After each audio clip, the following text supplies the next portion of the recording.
म्हणजे ही जी आम्हाला 2 मिनिटं ही पहिली लीज आम्हाला दिली सही शिक्क्यानी.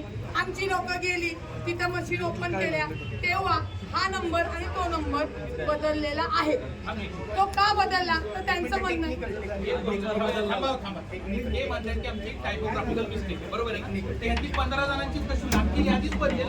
एखादा दुसरा नंबर असेल 7च्या 5 झाला तो समजू शकतो. त्यातले 15 नंबर हे टोटली डिलीट केले तर दुसरे नंबर टाकले. 17 नंबर आहे. रुपाली एक बाईट द्या ना. काय झालं? 3, 4, 5, 6, 7, 8, 9, 10. मी सांगते तुम्हाला, यांनी जी ही यादी आपल्याला दिली त्यांनी नंतर ती बदलली आणि त्यांनी आपल्या लोकांना जी यादी दिली ना त्या सह्या घेतल्या त्यांना सांगितलं कुठं फक्त ही मशीनची यादी सह्या घेतलेल्या आहेत. माझा प्रश्न असा मशीन ग्राह्य कधी धरलं जाईल ज्यावेळेस तुम्ही चेक केलं मी चेक केलं आणि मग तुमची सही झाली. तुम्ही एकट्याने कुठलं मशीन ग्राह्य धरलं त्याविषयी आम्हाला घेणं द्या. ही जी यादी आहे ह्याच्यामध्ये निवडणूक प्रतिनिधी तुमचा अधिकारी होता त्या दोघांच्या साक्षीने दोघांच्या पंचनाम्याने ती मशीन सील झाली. त्यामुळे आम्हाला हे मशीन ग्राह्य धरलं जातं. तुम्ही नंतर कुठली सगळ्या मशीन मॅनेज केलेल्या आहेत.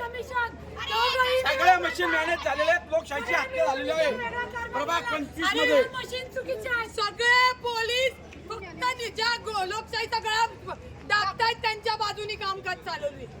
सगळ्या मशीन चुकीचे. आता त्यांना काय डिक्लेअर करायचं सोडून भाजप सोडून सगळे उमेदवार बाहेर आलेले आहेत आणि आम्ही मतदान मोजणीवर बहिष्कार टाकलेला आहे.